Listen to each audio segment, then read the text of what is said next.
Fala galera, beleza? Professor Augusto de Biologia. E dando sequência às nossas aulas de zoo, chegou a vez delas, das aves. Então, sem mais enrolação, vamos dar uma olhada no que as provas costumam abordar sobre esse importante grupo de vertebrados. Para começo de conversa, eu queria que você lembrasse da aula de répteis. Na aula de répteis, nós vimos que os répteis não formam um grupo verdadeiro, um grupo monofilético, porque as aves deveriam ser incluídas junto nesse grupo. Então vem comigo para a tela para você relembrar isso aqui. Tá lembrado que as aves, elas são de um grupo que era um grupo dos dinossauros, cara. Então quando a gente fala assim dinossauros, existiram no planeta dinossauros não aviários e dinossauros aviários, que a gente conhece hoje como aves. Quando os dinossauros foram extintos, na verdade nem todo mundo foi extinto. As aves continuam aqui. E elas eram daquele grupo dos dinossauros. Portanto, o grupo ave, réptil, a gente separa assim, mas para facilitar o estudo, as provas cobram desse jeito, os vestibulares cobram desse jeito, mas sabe que as aves são daquele grupinho ali, tá? Muito próximas aos dinossauros, ou do grupo dos dinossauros mesmo, tá? Beleza, mas então, se a gente está pegando aqui um cladograma com os vertebrados, as aves elas estão em alguns grupos que a gente já viu. Então lembra que as aves elas são chamadas tetrápodes. Quem são os tetrápodes? Está todo mundo aqui, ó. Aqui nesse cladograma a gente está vendo os tetrápodes. Eles formam um grupo monofilético, eles possuem aqui um ancestral comum, e aí todos os descendentes, anfíbios, mamíferos, répteis, aves. As aves também são amniotas. Amniotas também é um grupo que a gente já viu, surgiu nos répteis ali. São aqueles animais que possuem âmnio, né? Aquela bolsa que protege o embrião contra ressecamento, choques mecânicos. Então tá aqui, ó. Esses são os amniotas. Tá vendo? Um ancestral comum, a gente tem aqui mamíferos, répteis e aves são amniotas. Só que agora tem uma novidade. As aves, elas são animais chamados popularmente de sangue quente. Como é que a gente classifica, a gente denomina isso? Homeotérmicas ou endotérmicas. Então vamos lá. Vamos entender um pouquinho esses conceitos. Endotérmica significa que o indivíduo produz calor internamente, ele gera calor. E homeotérmica é porque a temperatura do corpo é constante. Então as aves, elas produzem calor para conseguir deixar a temperatura do corpo constante. Lembra que nós também somos assim, né? Então aves e mamíferos são animais homeotérmicos, endotérmicos. Qual é a vantagem disso? A vantagem é que esses indivíduos conseguem se distribuir para mais ambientes. Então, ambientes mais frios, onde normalmente nós não encontramos muitos animais ectotérmicos, os animais endotérmicos, homeotérmicos, conseguem viver, porque o metabolismo deles continua mais acelerado, mesmo estando em ambientes um pouco mais frios. Qual é a desvantagem disso? A desvantagem é que para produzir calor se gasta muita energia. Então, são animais que precisam comer muito, gerar muita caloria para poderem sobreviver. Então, eles têm um metabolismo acelerado, precisam comer muito, mas aí a vantagem é que eles funcionam bem independente da temperatura externa. Beleza? Então vamos lá para outras características das aves. Aqui, ó, que você está vendo nessa imagem, é o Archaeopteryx. Esse animal aqui foi encontrado um fóssil relativamente bem preservado, de em torno de 145 milhões de anos atrás. Seria aquele ancestral mesmo das aves, tá vendo? Se você ver na tela aqui, ele já tem penas, tem asas, mas ainda tem características que a gente encontra em répteis, por exemplo, as vértebras na cauda, os dentes, né? Então, mas o Archaeopteryx é bem conhecido e bem famoso por ser aí esse grupo que fez a transição aí para as características de aves, tá? As aves se dividem em dois grupos, ratitas e carinatas. O que seriam aves ratitas? São aves que não voam. Quem é que está nesse grupo das aves ratitas? Avestruz, e é avestruz, né, que vive lá no continente africano. Nós temos a ema aqui nas Américas, temos o emu lá na Oceania. Além do avestruz, nós temos o casuar, considerada a ave mais perigosa do mundo, também vivendo lá na Oceania, e o simpático kiwi, ou kiwi, que também vive lá na Oceania e também são aves aqui que não voam. A maior parte das espécies de aves ratitas que já existiram no planeta foram extintas, justamente pelo fato de não voarem. E aí, quando o ser humano acabou chegando nos locais, elas acabaram sendo dizimadas, eliminadas, ou pelas pessoas mesmo, ou pelos animais que os seres humanos levavam, um cachorro que destruía os ninhos e por aí vai. Então, a maior parte dessas aves vivem em ilhas, onde não tinham predadores, E algumas delas ainda sobrevivem. O avestruz, por exemplo, está ali, mas é porque corre muito, né? Enfim, elas não voam. Já as aves carinatas são aquelas aves que voam. Então, elas possuem várias adaptações para o voo. Aqui eu só queria que você tomasse cuidado com uma coisa, porque a grande maioria das aves são carinatas, né? Então, a gente tem, por exemplo, ali o sabiá, né? Uma ave carinata, o gavião. Só que muitas pessoas confundem e colocam aqui, ó, dentro do grupo das aves que não voam, as galinhas. Não, galera, as galinhas voam sim. O que aconteceu com a galinha foi que ao longo do tempo, a seleção artificial feita pelo ser humano fez com que essa galinha ficasse cada vez mais forte, né? Com mais peito, com mais coxa, e ela ficou muito pesadona e com isso ela não voa legal.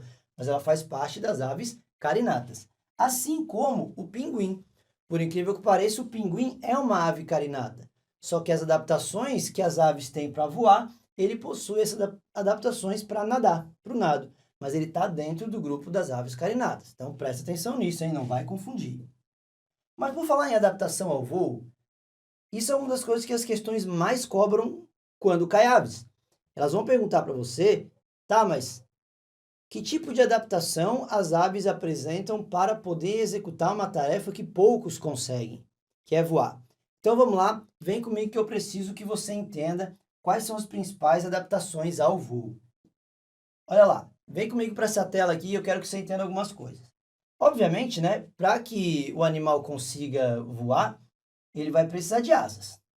Então, essas asas são cobertas por penas, e a pena é um revestimento importante, muito leve, e também possibilita o voo, né? Se você corta as penas de uma ave, ela não consegue voar, ela nasce ali, algumas sem penas, ali ela não vai conseguir voar. Uma outra adaptação muito importante está relacionada aos ossos. Presta atenção. Os ossos das aves, eles são muito leves, são ossos porosos, conhecidos como ossos pneumáticos. Baita adaptação, é importante, lembra dela. Por falar em osso, o osso do peito, bem do meio do peito, ele é chamado osso externo. E o osso externo dessas aves que voam, ele tem um formato de quilha, externo em quilha. Vem comigo para mim agora, eu quero te explicar uma coisa. O osso externo é esse do meio aqui, ó. É externo com S mesmo, tá? Tá escrito certo ali, não é o externo de exterior, assim. Esse osso, como ele é em quilha nessas aves, isso possibilita que o corpo fique um pouco mais aerodinâmico, né? Vai cortar o vento melhor e permite que o músculo peitoral, ele abrace mais o osso, ele se insira melhor no osso. E o músculo peitoral é justamente o músculo que as aves usam para voar, tá? Então, uma baita de uma adaptação, mas vem comigo porque ainda não acabou. Uma outra adaptação importante são os sacos aéreos. Vamos falar sobre os sacos aéreos um pouquinho mais daqui a pouco, porque eles são uma adaptação para a respiração, mas eles deixam o corpo dessa ave bem leve. Além disso, você está vendo aqui nessa imagem que as aves têm um cerebelo desenvolvido. Vale lembrar que o cerebelo, ele é uma estrutura que está no encéfalo e serve para o equilíbrio, para a coordenação motora. E óbvio que para voar isso é bastante importante, né? A membrana nictitante, que você está vendo aqui na imagem, é uma membraninha que ela vai proteger o olho. Quando a ave está voando, ela pode cobrir o olho com a membrana nictitante para proteger esse olho e ela deixa passar luz, tá? Portanto, o animal não vai voar de olho fechado, né? Ele vai proteger apenas ali. Então agora volta para mim para o seguinte. Aqui a gente viu na imagem algumas adaptações, não são todas, tem mais, tá? E eu quero destacar pelo menos mais duas aqui para você. Primeiro, você está vendo que os répteis, por exemplo, ali, quando você conhece, eles têm dentes. Os mamíferos, eles vão possuir dentes. As aves não. As aves, elas perderam os dentes e elas formaram um bico. E o bico é muito mais leve, né? Os dentes, eles são pesados, precisam ser inseridos em ossos. E o bico é muito mais leve, então deixa o corpo mais leve, melhor para essa ave conseguir voar. Além de não ter dentes, ela também não tem bexiga urinária. Vamos ver daqui a pouco no sistema excretor, mas, pô, não ter uma bexiga urinária para a ave é ótimo. Para que serve a bexiga urinária? A bexiga urinária é para armazenar a urina. Então, querendo ou não, deixa o corpo um pouco mais pesado. A ave não vai ter bexiga, então produzir urina ela já vai liberar na hora. Outra baita adaptação aí ao voo. Cara, as aves elas têm outras ainda adaptações, enfim, mas essas são as principais, as que as questões mais cobram de você. Mas seguindo em relação a essas características marcantes das aves, eu queria te passar outra ainda, que é a glândula uropigiana. Glândula uropigiana.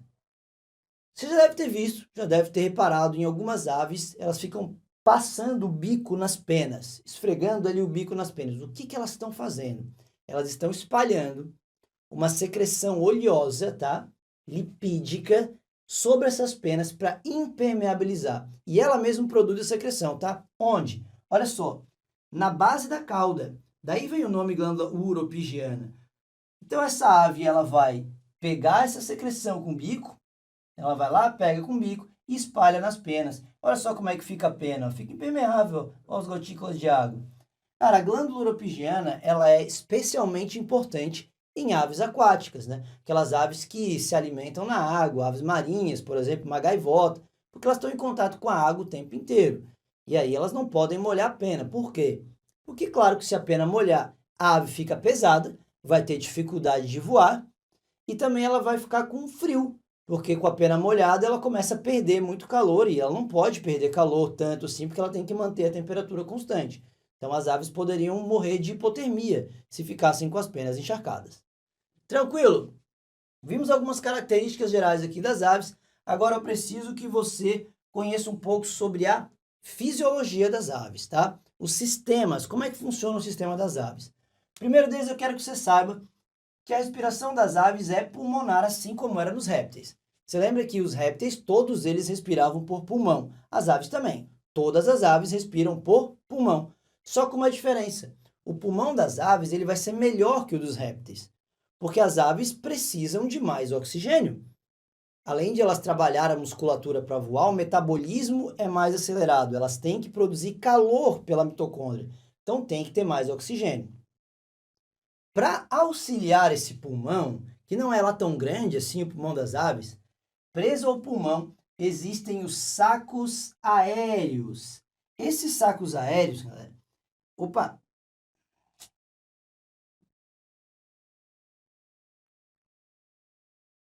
esses sacos aéreos estão aqui, ó, nessa imagem. Olha só na tela. Então tem ali o pulmão. Sacos aéreos são bolsas de ar que ficam presas ao pulmão. Então, quando a ave inspira, esse ar vai para os sacos aéreos. Quando ela inspira de novo, mais ar entra, aquele ar dos sacos aéreos vai para o pulmão. Então, ela está sempre com ar dentro dos sacos aéreos, armazenando. Isso aumenta bastante a eficiência respiratória. Aumenta quanto de oxigênio ela tem dentro. E claro, né, como são bolsas de ar, isso deixa o corpo mais leve, então é legal até para o voo, né, para o corpo ficar mais leve. Em relação à digestão, antes de passar para a digestão, eu queria que te lembrasse uma coisa. Você sabe que algumas aves elas produzem um canto, né? A grande maioria, na verdade. Esse canto, ele é produzido por uma estrutura que está localizada no tubo respiratório, assim como o nosso, né? Nós temos as cordas vocais ali, as pregas vocais na laringe. As aves têm uma estrutura chamada de siringe. Então a siringe é que produz o canto ali dessas aves, beleza? Siringe. E a digestão, tá? O tubo digestório das aves está ali, ó. Ele é um tubo, tá? Com boca, vai ter esôfago, faringe, aquelas coisas todas. Mas eu queria que você prestasse atenção em algumas estruturas que têm um nome mais importante e que as questões gostam bastante. Então vem comigo. Depois que o alimento entra pela boca, passa pelo esôfago, ele vai ser armazenado no papo. Então o papo é o nosso primeiro nome importante aqui. O papo serve para quê? Armazenar e umedecer aquele alimento. O alimento ali, ele vai sendo umidificado para não... Porque lembra, eles não têm dentes, né? As aves não... Então não teve a língua, a saliva para deixar aquele alimento mole. Então no papo já começa a fazer isso. Depois que passa pelo papo, vai para o estômago. Só que o estômago das aves, ele tem duas partes. O primeiro estômago é chamado de estômago químico, também conhecido como proventrículo. O que vai acontecer no estômago químico? A digestão química, enzimática, tá? Lembra nosso estômago, suco gástrico? Isso é o estômago químico. Só que depois do estômago químico, não vem já o intestino. Vem o estômago mecânico, conhecido como moela. Então tá aqui, ó, a moela. Estrutura bem famosa, muscular, que fica fazendo esse movimento aqui, ó, para triturar o alimento, tá? Então a moela é um estômago mecânico que serve para triturar o alimento que chega aqui. Lembrando que a ave não tinha dente, então ela não mastigou, então essa trituração vai ser importante. Algumas aves, inclusive, comem pedras. e armazenam pedras dentro dessa moela para que quando o alimento chegue e ela triturar, as pedrinhas ajudem a quebrar aquele alimento ali. Então vamos lá. Passando aqui pela moela, cai no intestino, que vai ser um intestino bem mais curto que o dos mamíferos. As aves têm uma digestão bem rápida, não ficam armazenando muito alimento dentro delas, armazenando fezes, lembra? O corpo tem que ser leve. E quando sai, não sai por um ânus, sai pela cloaca. Preciso que você lembre esse nome. A cloaca é uma estrutura que já era encontrada em répteis, e nas aves ela vai ser bem famosa, e ela participa tanto do sistema digestório, que a gente está vendo aqui, quanto de outros sistemas que a gente já vai conversar, tá? Guarda esse nome cloaca, vamos seguir em frente. A excreção das aves, ela é de ácido úrico, assim como era dos répteis, tá? Portanto, as aves, elas são chamadas de uricotélicas, que são animais que excretam ácido úrico. Lembra que o ácido úrico é o menos tóxico, ele é o menos solúvel, então precisa de menos água para liberar. E aí é ótimo, é uma baita economia de água. Só que agora, se você vier para essa imagem, eu queria que você prestasse atenção numa coisa. Você está vendo aqui, vai ter o rim direito, vai ter o rim esquerdo, e quando o rim filtra o sangue, coleta essa urina e vai passar pelo ureter, né? Então você tem ureteres. O ureter, ele vai levar nas aves a urina diretamente para a cloaca. No nosso caso, o ureter, os dois ureteres levariam para a bexiga, e a urina armazenada na bexiga sai pela... Aves não têm bexiga. Então é do rim, ureter, direto saindo pela cloaca. A urina, portanto, sai pela cloaca e as fezes que estão vindo aqui do tubo digestório também. Por isso que as aves liberam urina e fezes juntos, é uma pastinha. Quem já levou uma cagadinha de passarinho na cabeça sabe do que eu estou falando. Uma pastinha, urina e fezes juntos. Répteis também fazem isso, tá? Além desse sistema excretor, a circulação é sempre muito importante da gente comparar. Peixes tinham 2 cavidades no coração, anfíbios 3, 2 átrios e um ventrículo. Répteis não crocodilianos tinham 3 também, porque os ventrículos não separavam totalmente. Já os répteis crocodilianos tinham 4 cavidades. Aves possuem 4 cavidades. O coração é tetracavitário. Só que ao contrário dos répteis crocodilianos, onde o sangue venoso e arterial misturava, assim que ele saía, misturava nas artérias, aqui esquece, não tem mais mistura de sangue venoso e arterial. A separação é completa. Portanto, a circulação deles é dupla e completa.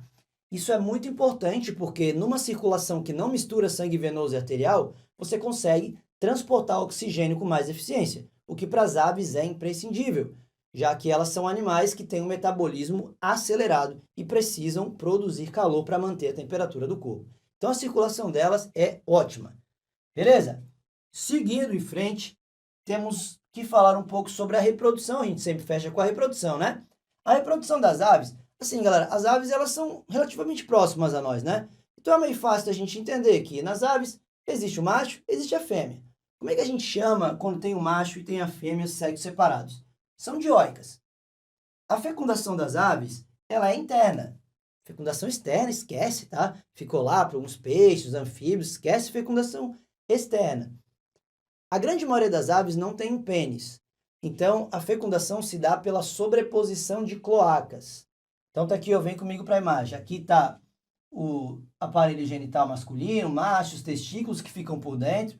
O espermatozoide vai ser produzido no testículo. Ele é liberado por aqui, ó, pela cloaca. O macho, ele vem e encosta a abertura da sua cloaca na abertura da cloaca da fêmea. Então, o espermatozoidezinho vai subir por aqui. E sobe por aqui. Sobe, até encontrar o óvulo para fecundar.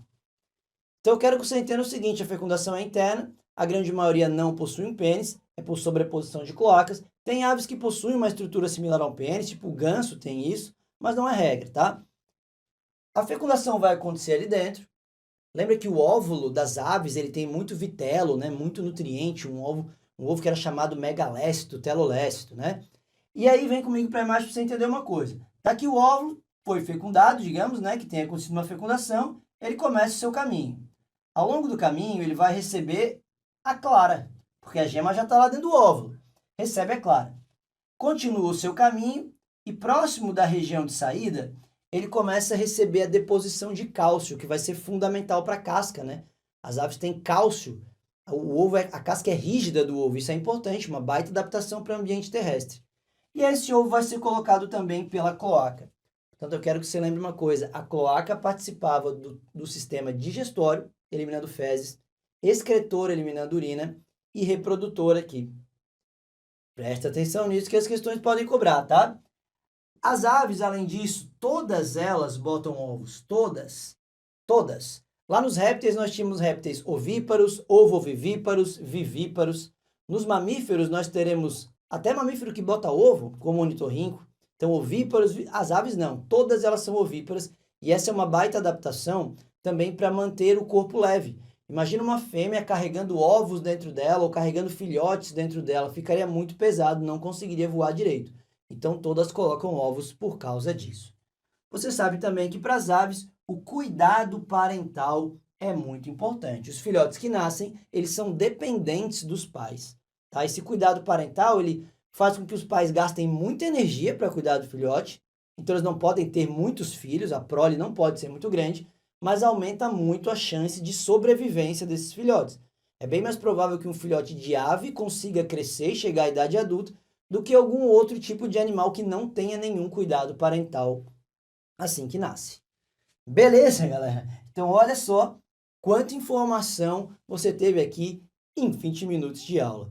Mas óbvio que a gente vai conseguir resumir agora as aves inteiras em um minutinho. É o nosso resume aí, então vem comigo. Vimos aqui nessa aula que as aves são tetrápodes, amniotas e homeotérmicas, possuem sangue quente, conseguem controlar a própria temperatura do corpo. Existem aves ratitas, que são aquelas aves que não voam, e as carinatas, que possuem uma série de adaptações para o voo, como asas, penas, ossos leves chamados pneumáticos, o osso externo em forma de quilha, a ausência de bexiga urinária e de dentes, os sacos aéreos, a glândula pigiana e outras adaptações. O tubo digestório das aves, ele contém um papo para armazenamento de alimentos, o proventrículo, que é o estômago químico, a moela, que é o estômago mecânico, e uma cloaca, que é comum aos sistemas digestório, excretor e reprodutor. A respiração das aves é pulmonar e elas têm sacos aéreos para ajudar nessa respiração. A excreção é de ácido úrico. O coração possui 4 cavidades totalmente separadas, por isso a circulação é dupla e completa. Na reprodução, as aves são dioicas, ovíparas, com fecundação interna, desenvolvimento direto e com um cuidado parental bastante importante. Ufa! Falei que eu conseguia resumir a aula inteira agora muito rápido para você, e essas foram as principais informações que as questões que os vestibulares cobram sobre as aves. Eu espero que você tenha entendido, tenha gostado, foi um grande prazer, abraço e até a próxima aula.